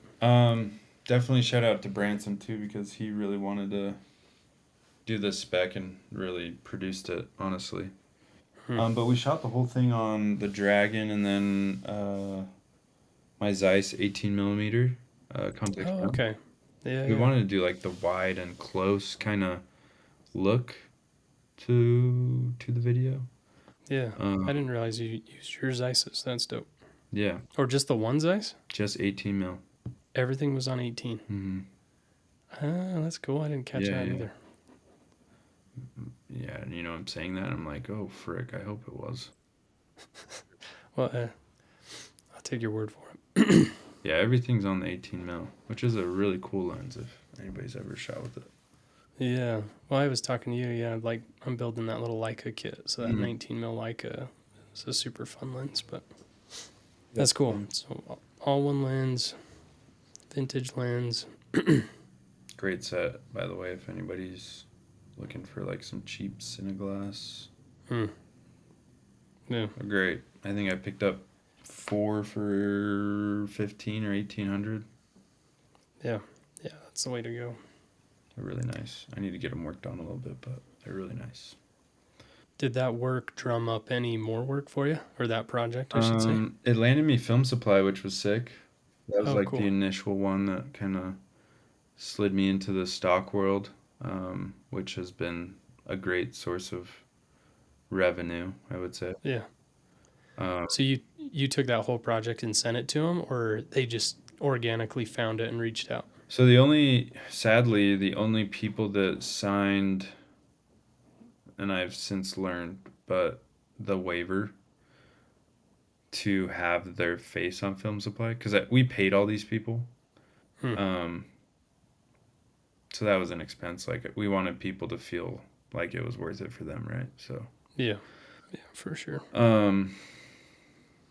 Yeah, all the skateboarding stuff is on Film Supply, and it's, you know, it does like $200 to $600 a month. Oh, dude, that's awesome. You know, maybe not every month, but average probably $600 a quarter, maybe. That's kind of all I have on Film Supply, sadly. Yeah, build that up more and more. So the other talent didn't necessarily agree to let you use the rest of it.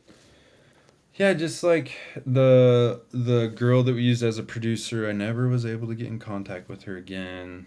The basketball players were young and just like, yeah, we couldn't nail them down to get back to us, you know. Gotcha. But the skate stuff was awesome. I had a really good time shooting that. Yeah, Branson directed it and I shot it and cool. Just had a good time with it. Got what we got and made a story. We kind of had a theme that we were going for, and I really love the scene with the girl walking in front of like the colorful screen. Yeah. Super cool. We put up this massive, huge, like construction grade clear tarp Okay. and then did a projector behind it and projected onto the screen. That's with cool. the tarp, and then just hazed the heck out of it. But Yeah. I like that shot with the foot too. It's like a different pattern on the back, right? But same kind of idea. yep. Yeah, we were just getting weird, dude. Weird Weird with it, projector. and it was fun for like I think we spent like probably like 15 hours of shooting, but it's fun. Yeah, it's a good amount of time. So how many days shooting? That one was probably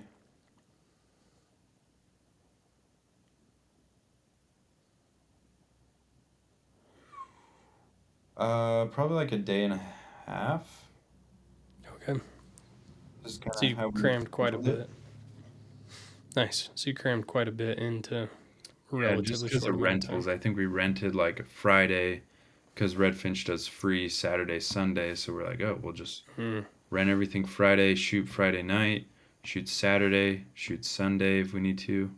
I think we did Yeah. the night stuff on Sunday. Cool. And then, yeah, it was cool. It was fun, you know. Yeah.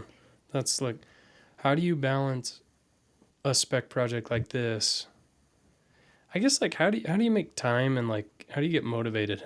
I think that's one thing that can be tricky with people, especially when they get more into paid work.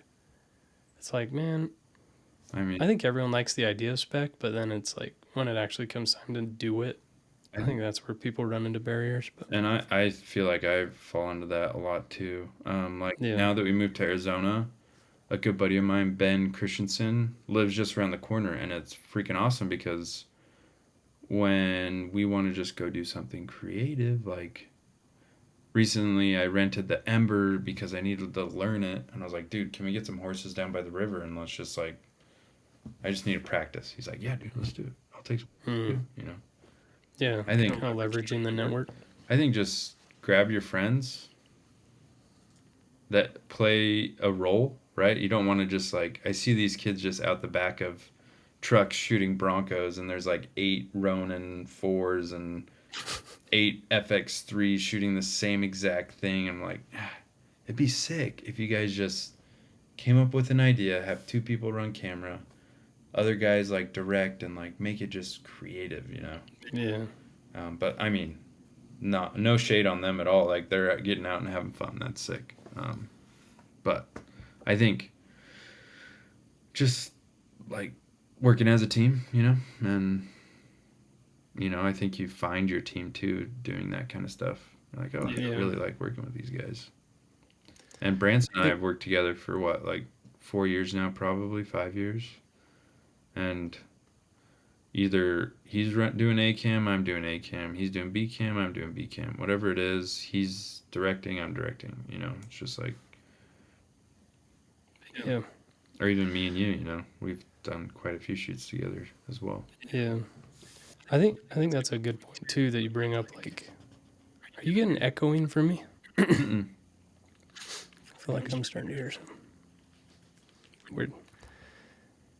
I think sometimes people feel like unless they're the ones holding the camera that get the shot, it's not theirs, right? And so like they can't really be a part of that project as like intimately as they want to if they're running a camera. But to your point too, I mean, yeah, like band together, be a good, efficient, lean team, and then everyone can slap their name on it at the end. Like, just because you weren't operating the camera at that particular shot doesn't mean that you weren't more than capable of operating the camera, you know, but you filled a different role and it's just as important. I think it's vice versa too. The guy with the camera feels like he owns all of it, you know. Yeah. You know, Yeah, that's a good point too. I've had Just 'cause, some people on set that definitely feel that way, and it's like, which I totally get, 100%. But also, like, it was a team effort, and it's totally chill if somebody else wants to share it. yeah, especially the role of producer. Like, I feel like that's such a role that is undervalued at times or overlooked. But dude, can you imagine like just your stance project? That was a lot. There was a lot of people, few locations, you know, Yes. all the different things to coordinate. So It was a lot. It was fun, though. It was super. yeah, it looked rad. But yeah, let's look at one more. If you got another one, and So loud. I don't know which see how one I that want to looks. share. I mean, this one's like a fun. I love the made to roam stuff because that's like where I can. At least when I was doing them, we've only done 2, but I feel like I learned a lot during those.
Yeah, there's levels to production, right? Like that wasn't,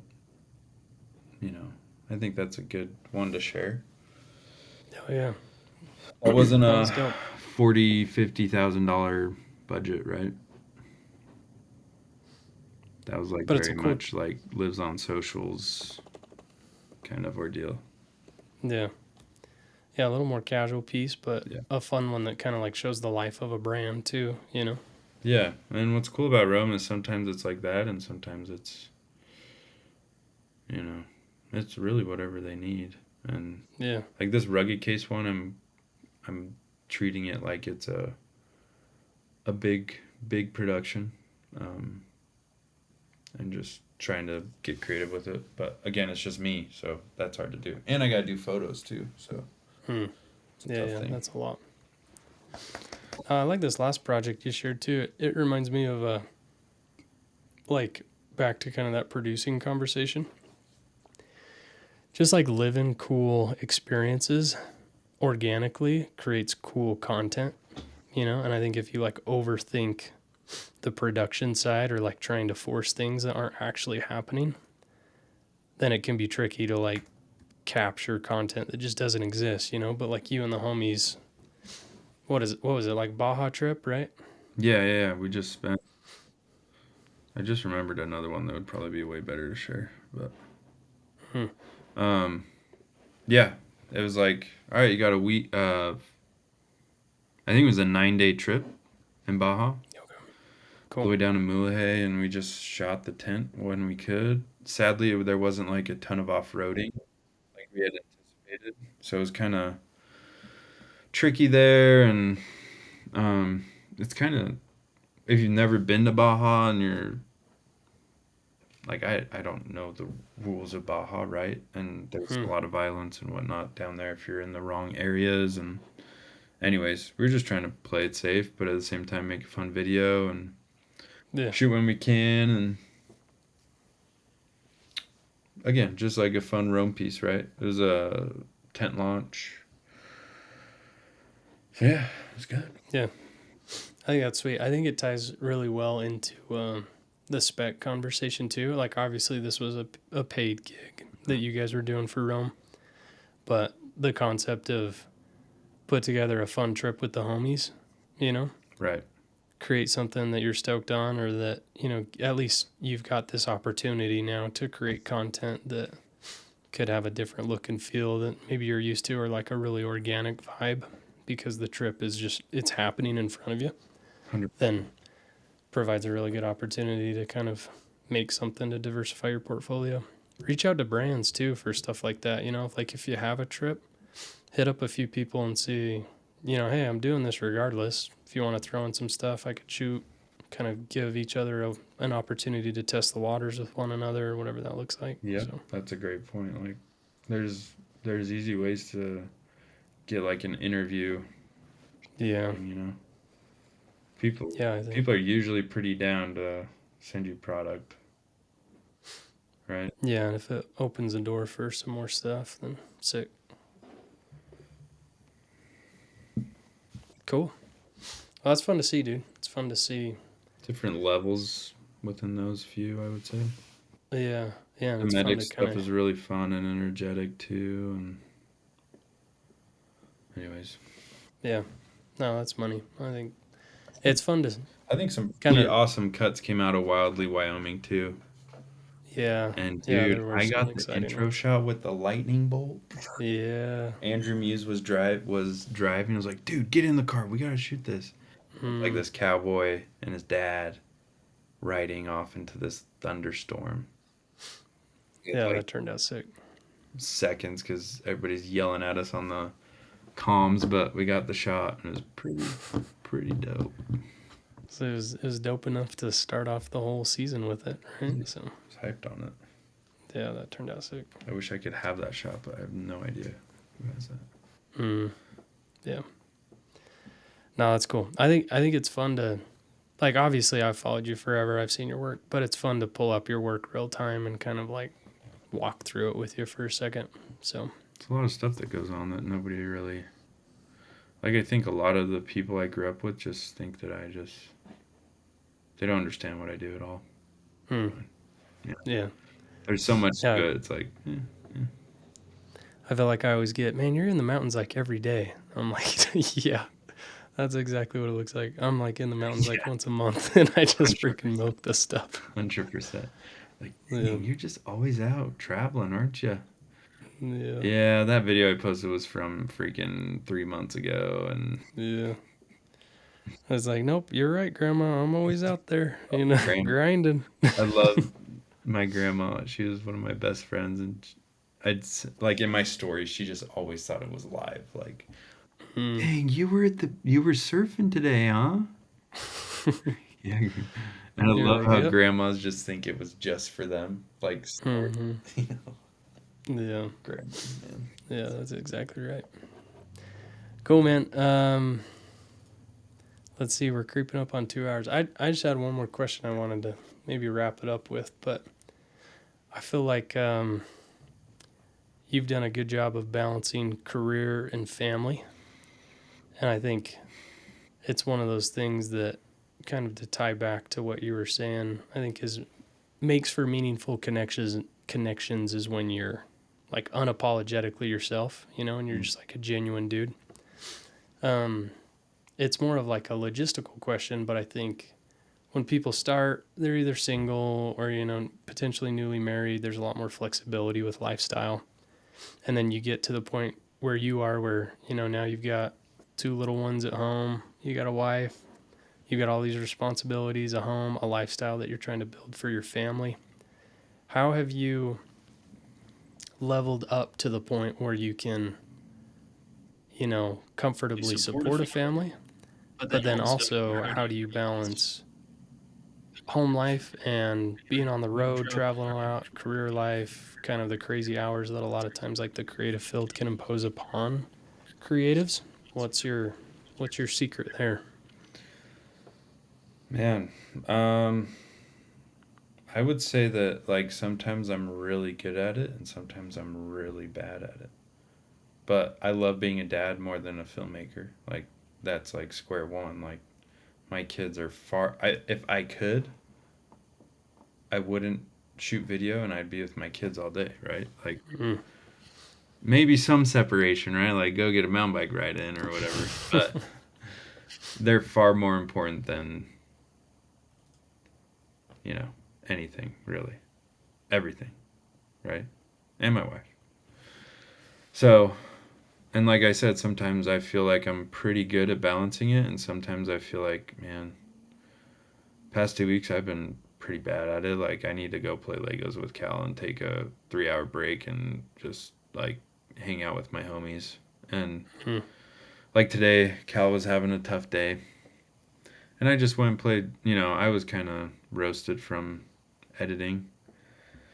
I just went and played Legos for a little bit with him, and while Nelly was taking naps or whatever. And even for me, that's that's just a good thing for him, right? Or something that hopefully he enjoyed today, but also good for me. Like I needed that too today. And I just think kids are a lot cooler than most people. There you go. Talk about genuine humans, right? Dude, so freaking awesome. And they're pistols, but dang, dude. Feel really lucky for sure, Yeah. Yeah, for sure. And it's hard to, like, something that I battle with all the time is my career path sustainable, like past 40,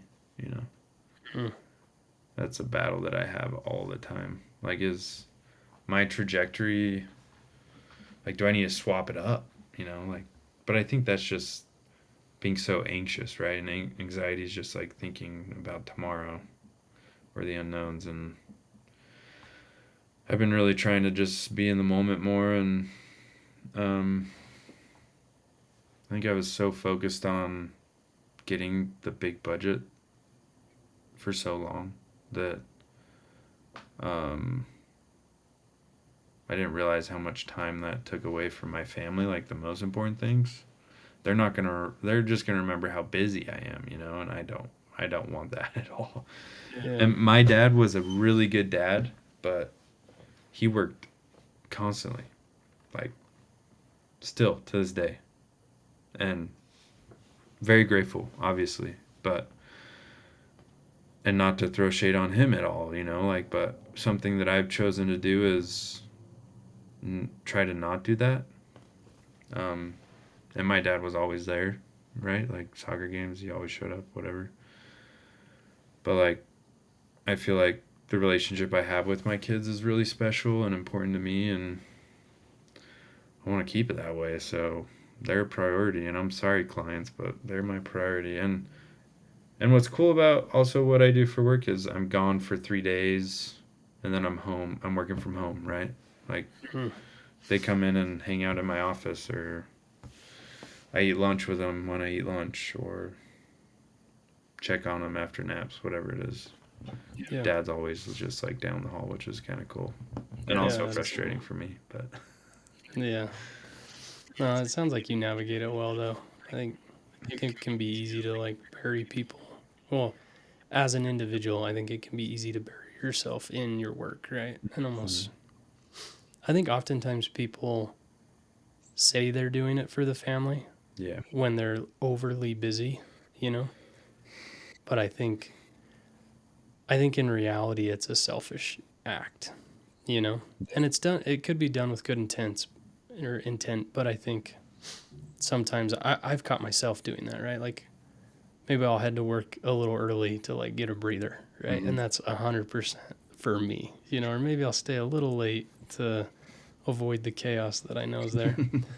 But no, I'm with you. I think, keeping priorities straight and, doing first things first is huge. Just trying your best, man. Job of it. I think all we can do is try our best, and we're definitely going to fall short most of the time, right? Yeah. But that's how it goes. But it's his life. Life is just so unwritten, and despite how much we try to control it, we just never know. So yeah, for sure. No, it's good stuff. But cool, man. Well, I surprised myself. I'm kind of a quiet dude, but 2 episodes in, we're 2+ hours. So heck yeah, brother. Yeah. No, thanks for being on though. Yeah. It's been the kids just got here, so it might get chaotic here in just a second. Perfect timing. No. With the last point we talked on, we can let you go. Sick, dude. Thanks for having me, bro. That was fun. Yeah. No, thanks for being on. And Get out. You need to come to Arizona and ride, dude. I know I need to book one of those cheap flights and make it happen. They're so cheap. Yeah, we'll do it. We'll make it happen. We could shoot for your work, and I'll shoot for free. Let's just come have some fun. Let's do it. Hey, I'm dog. super down. That'd be good. Sweet. Peace, brother. See you. See ya. Bye.